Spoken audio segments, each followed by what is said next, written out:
0-2, and Luminary, who lost 0-2. So hopefully he's able to recover, and I think he needs to start off with a Game 1 victory. So we are either going to get one of the top-rated players of the last 2 years, and Sandbox moving to our top 16, or a player who has never played competitive until this event into our top 16, and we'll find out over these next 3 games. We'll catch up with Josh a little bit later. Juicy, it's you and me, and Abass going with not the most popular drill variation, but drill wall breakers certainly in the mix. Yep, drill wall breakers, drill spam, as I like to call it, versus a drill kind of bridge spam, control-y. We've seen this matchup once before, actually, and I think the... Oh yeah, it was when the cannon cart locked on the left, so it was a very close game. I'm guessing that we're going to see something very similar here. It's probably going to be a close match, and it's going to just matter... It's just going to matter how many fireballs Abass can get on the tower. That's a big thing. And it's going to matter how precise his defense can be to prevent those magic archers and those cannon carts and even those golden knights from getting locked onto the tower. And a little surprise there to see the cycled magic archer behind that tower for fireball value. We'll see if Sandbox avoids that as we go on. I'm seeing somebody in chat here saying that Abass runs Dark Goblin Mirror Log Bay on ladder and is very good with it. And speaking of ladder, Abass is a member of, as you can see in the top screen, AK Syndicate, one of the top ladder clans out there. You see a lot of top tier pros sporting that clan tag every once in a while in their career. Yeah, absolutely.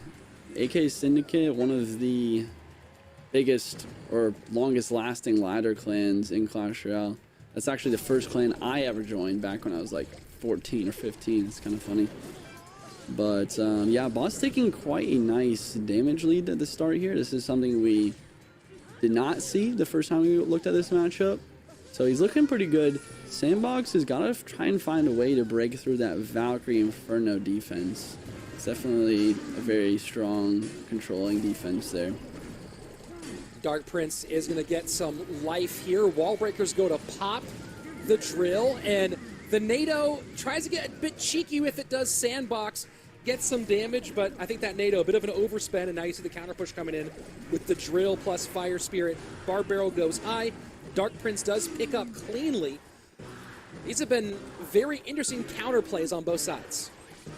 Yeah, that's the thing. That's the difference in the deck, really. Abass has the quick cycle, and you can apply some pressure with, you know, his cheap units like the Fire Spirit and the Wall Breakers along with the drill. But, you know, Sandbox can afford to overspend in certain situations if he has good defense, because there's no true real threat. Not a threat like Sandbox has, like a counter-pushing Golden Knight or Magic Archer, or even a cannon card that could, you know, change the tide of a match in a matter of seconds.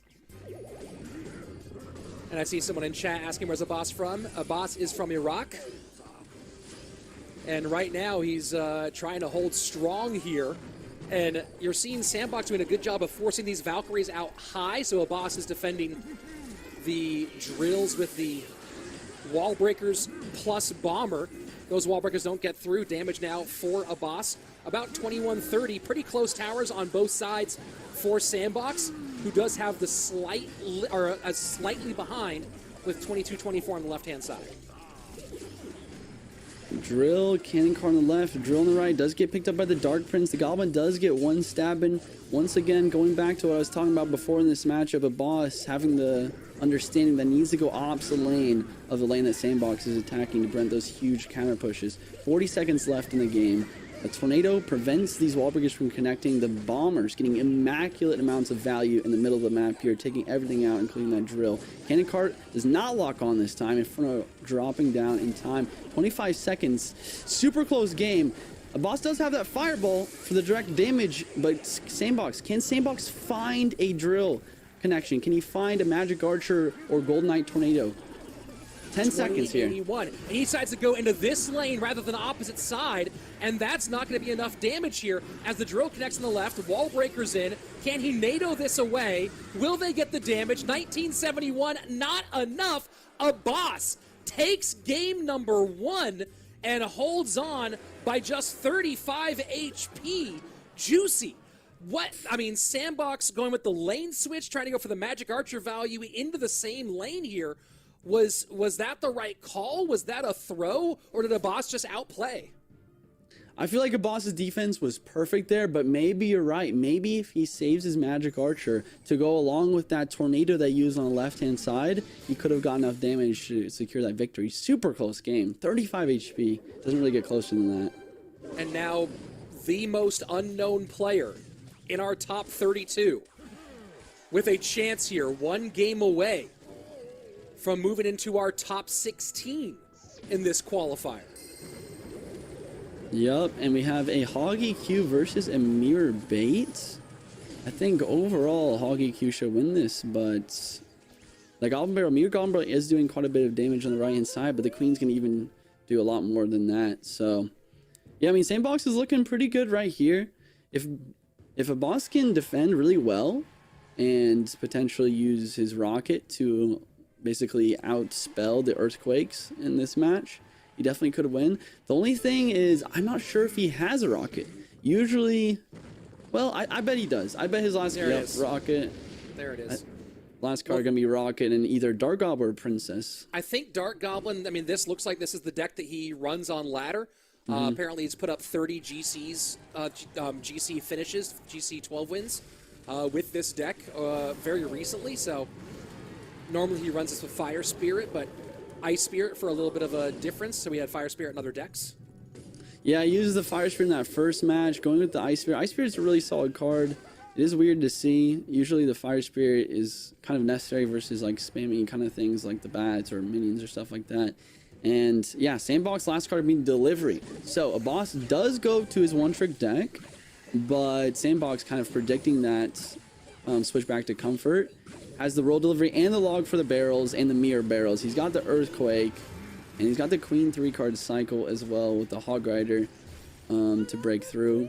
And he's got a nice damage lead right now. If Sandbox keeps playing like he is, he should get this W.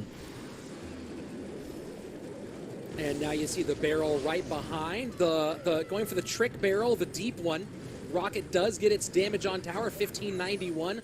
But this Hog is going to get one shot. Does Fire Spirit get in? And it does. And that was a second shot, too, 436. It feels like Abass could have been in this game if it weren't for that last exchange. Yeah, last exchange. He also took a lot of damage in the single elixir. I think the biggest thing that we're not seeing here is you can actually use an anti-earthquake cannon placement and use another card like a Log or an Ice Spirit or anything really to push it over to that anti-earthquake cannon. And that's something that we're not seeing him do at all, which is a huge mistake. It makes it so that Hog is very difficult to stop. I think another thing that Abass could have done to give himself a better chance here is use a Mighty Miner plus Log to fully counter the Hog. And that way, if your opponent uses a pre-Earthquake for the cannon, you're spending 7 elixir, you're countering Earthquake 6, and we have a full health Mighty Miner counter pushing. So you can basically use that Mighty Miner 3-card cycle to maybe try and outcycle that Log Delivery combo with your Mirror Barrels, or just cycle a bunch of rockets on the tower. But that's not what happened. Sandbox is going to take that first game, and now we're hopping in the second one. AQ and Golden Knight both out for Sandbox. Mighty Miner the only one out for Abass, so he does have 3 options to choose from here in this game, and chooses to go with the Skeleton King, which will be helpful against these Royal Hogs. Yep, and Sandbox, without like using a couple good champions already, using this deck that doesn't have the champs, the Mother Witch, Giant Skeleton Mirror deck. And you guys were talking about this deck a little bit earlier, about how it doesn't have a champion in it and how that kind of influences it. I think the main reason this deck doesn't have a champion in it is because of how sheerly strong the Mirror is. And you guys were talking about how it's really, like, sometimes it can be really useful to, you know, play a card, play champ, and then mirror something. But in a deck like this, where Mirror is so strong when it's used with all of the different cards, it makes it so that having the champion, a card that you can't mirror, it's kind of not good. Like, you want to be able to mirror everything in your deck, basically. Arrows to clear out some of those skeletons. Giant Skeleton does get pulled up high by the Tombstone, as Flying Machine should stay out of that bomb range, and it does. Not going to support it here is Abass. He's going to go ahead and let it go across, and setting up for something big here. So looking like lava from Abass. Yeah, big lava deck from Abass. Miner as well. No balloon. Nice Miner Skelly King deck. And that's, again, a nice Miner going to the inside there, maybe predicting the Fisherman play for the pull, and instead forcing Fisherman to walk in. As Sandbox gets some good counter push here with those piggy damage. Yeah, I don't know. I feel like Sandbox has a really nice hold on this match, mainly because the only spell Abass has is the arrows, and the arrows are just not enough to take out those zappies, the Mother Witch, or even the mirror zappies. And I would not be surprised to see some mirror zappies from Sandbox right now, kind of realizing this. Sandbox letting the Elixir get all the way to 10 here, drops Pigs high instead of mirroring those zappies. Getting that Mother Witch down as well. Abass does counter everything quite well. And Sandbox does the same with the very nice arrows after the Lava Hound dies, mirroring the Mother Witch instead of Zappies here. And that's some nice level 13 piggies there. Sorry, go ahead. Well, that's one of the things we've talked about as being kind of a big key in this matchup. Not just this matchup specifically, but in these matchups is figuring out when mirroring Mother Witch is the route to go, and just how powerful having a level 13 Mother Witch behind can influence the outcomes here. Flying Machine not going to connect there. Mother Witch plays that defense nicely. Yeah, and I would not be surprised to start seeing Sandbox mirror some pigs as it reaches further in this match and as Abass's tower gets lower and lower. Giant Skeleton gets in close, but not quite. 33 HP, and that's going to be it. Sandbox ends the dream run of the underdog Abass. On the map now, his first competitive experience is making it very deep into CRL, but not going to go.